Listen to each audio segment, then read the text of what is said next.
இப்போ இந்த இடஒதுக்கீடு பிரச்சனை கூட இதுல யார் தெரியுமா துரோகம் பண்ணிருக்கா அதிகமா? இந்த ஜி.கே. மணி. எப்படி தெரியுமா? நான் ஐயா கிட்ட சொன்னேன். நான் உச்சநீதிமன்றம் தீர்ப்பு வந்து கிட்டத்தட்ட 3 மாசம், அப்புறம் 6 மாசம், அப்புறம் 1 வருஷம் ஐயா சொன்னேன். ஐயா நம்ம போராடலாம், களத்துல போடலாம், ஏன்னா நம்ம யாருன்னு காமிக்கணும். உடனே இவர் என்ன பண்ணிட்டு ஐயா கிட்ட, ஐயா அவரு கொடுக்குறேன்னு சொல்லிட்டாரு ஐயா. இவர் தான் தினம் போய் பேசுறவர்கள் அங்க. ஐயா அதெல்லாம் வேணாம் ஐயா, கொடுக்குறேன்னு சொல்லிட்டாரு ஐயா, கொடுத்துருவாரு ஐயா, இப்படி பண்ணிடுவாரு ஐயா, போன்ல ஐயா போன்ல போட்டு கொடுக்கறது. இப்படி எல்லாம் சொல்லி சொல்லி அந்த நம்முடைய ஐயாவுடைய போராட்ட தன்மையை குறைச்சிக்கிட்டு நம்ம எவ்வளவு சொல்லி பார்த்தோம்.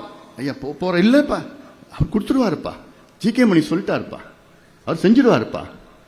வச்சாரு, அப்போ வச்சாரு ஸ்டாலின். இப்படி ஐயாவை அப்படி, ஏன்னா இது சாதாரண துரோகம் கிடையாது, இந்த சமுதாயத்துக்கு செய்கின்ற துரோகம் இது. இல்லைன்னா நம்ம இந்த போராட்டத்தை என்னைக்கு நம்ம வச்சிருப்போம்? 2 ஆண்டுகளுக்கு முன்பு இன்னைக்கு போராட்டம் பண்ணினா எல்லாரும் கொடுத்துட்டு வேற வழியில் கொடுத்துட்டு இருப்பாங்க. இப்படி இவ்வளோ துரோகம் சூழ்ச்சிகள் பண்ணி ஐயா தம்பி ஸ்டாலின் எப்படியாவது கொடுத்துருவாரு ஐயா சொல்றது நம்பிக்கையில் இருந்தார் ஐயா. இவரு அப்படிப்பட்டி சொல்லி சொல்லி சொல்லியே அப்படி கட்டுப்படுத்திட்டார். எவ்வளவு இருக்கு, நான் இன்னைக்கு சொல்லணும்னு இருக்கு. ஆனாலும் மனசுல இன்னும் நிறைய இருக்கு, அது பார்த்துக்கலாம். அதெல்லாம் நான் என் மனசுக்குள்ள இருந்துட்டு போட்டோம்.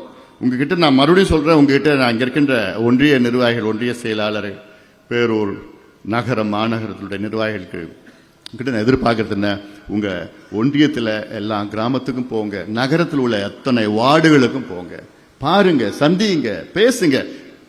உங்களை அவங்களுக்கு தெரியணும், உங்களை அவங்களுக்கு தெரியும்.